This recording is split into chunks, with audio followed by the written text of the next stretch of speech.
Mga kabosing, welcome back again to my vlog. So for this video nga mga kabosing, ang pag-uusapan natin ngayon ay ang inilabas ni Madam Kun An kung sino yung nag best in evening gown mga kabosing. So almost 1 month na mga kabosing, ngayon pa lang naglabas yung team ng Miss Universe organization kung sino yung nanalo bilang isang Miss evening gown mga kabosing. So ayan na nga mga kabosing, ang ginawaran ng Miss Universe organization kung sino yung nanalo bilang ng evening gown sa nung nakaraang competition sa Miss Universe ay ang pambato natin ng Philippines na si Chelsea Manalo mga kabosing.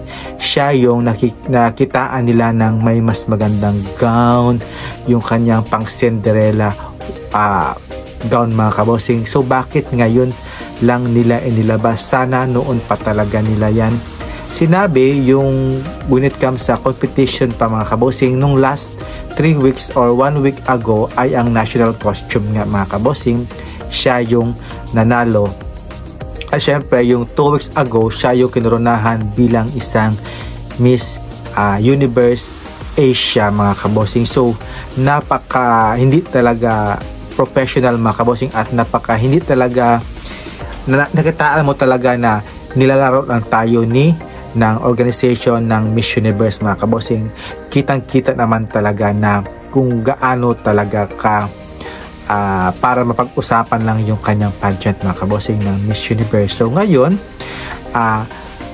si Chelsea Manalo ang binigyang parangal bilang ng Miss Universe organization ng best evening gown mga kabosing, sa suot niyang color blue mga kabosing na parang may pagka Disney princess mga kabosing. So wala naman akong masabi doon sa evening gown niya sa preliminary kasi napaka artistic talaga at wala talagang katulad when it comes sa mga another candidates na pare-pareho lang, pero siya lang talaga yung nakapagsuot ng ganoon at nakapag-execute talaga ng mabuti. Yung pasayaw-sayaw siya doon at syempre parang Disney princess doon si Chelsea Manalo. Kaya wala akong masabi.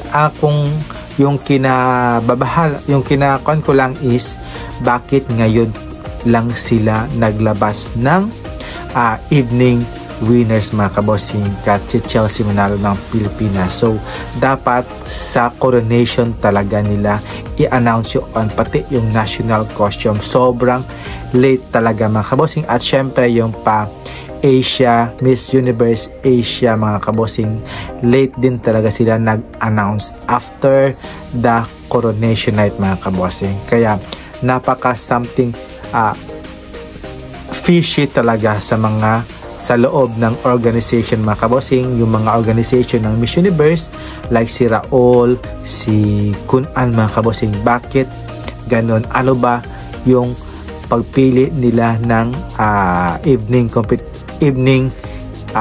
gown mga kabosing? Bakit ngayon lang talaga sila nagsiwalat na si Philippines pala ang magiging Miss evening gown mga kabosing when it comes sa performance niya or sa pampalubag loob talaga ng mga organization kay Chelsea Manalo. So ayan mga kabosing, comments down below po kayo dyan, at huwag nyong kalimutang mag-subscribe sa aking YouTube channel, Arman Montoya Vlog. So see you in my next vlog mga kabosing. Have a nice day po.